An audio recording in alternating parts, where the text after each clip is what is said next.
let's have a look at what is happening in Sri Lanka. You may have seen news reports over the course of the last few weeks of riots in the streets, fatal riots, people killed, including one member of parliament.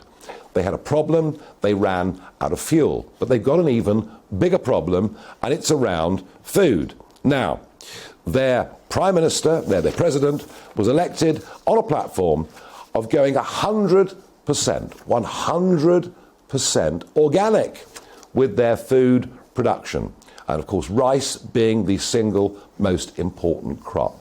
As a direct result of going organic, rice yields have been down by over 30%.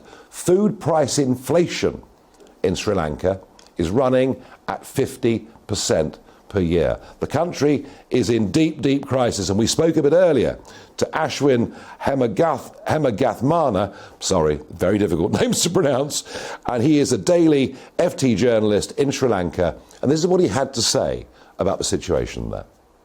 With the farmers not having necessary fertilizer, including the pesticides and weedicides, the crop cultivation has missed several seasons.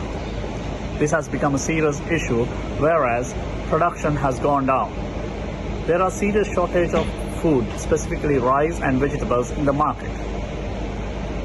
Now, with the fuel shortage in the country, there are long queues, and people are really suffering, specifically for not having enough fuel, food, as well as electricity.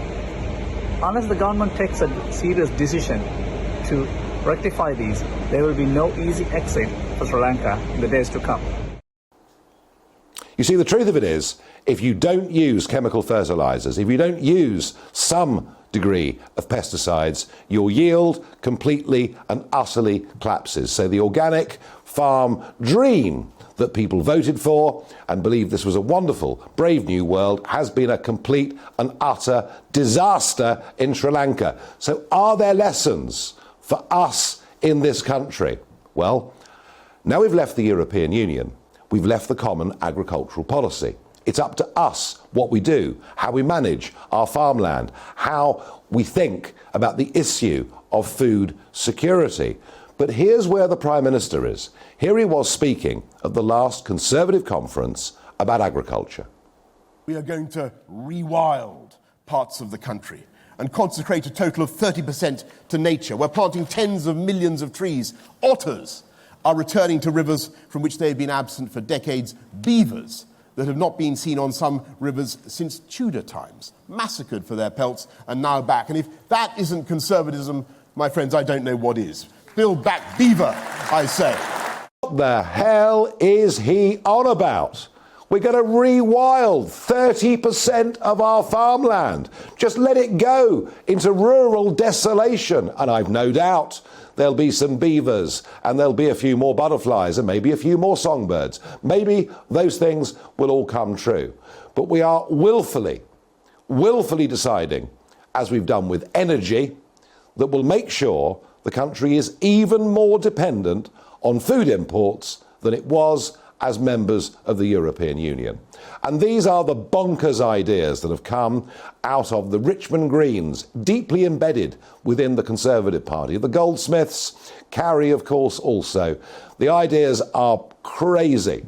One piece of good news, though. We are looking at a new genetically altered tomato. Something we wouldn't have been allowed to produce as members of the European Union, but now, outside of their frameworks, we would be, and it would be incredibly high in vitamin D. And one thing we've learnt during the pandemic is the importance of vitamin D. So please, Mr. Johnson, get rid of the Richmond Greens. Let's get back to using farmland in this country productively. Let's try and produce as much of our own food as we possibly can, because as we've seen and we've learnt through the invasion of Ukraine, you never know what is around the corner.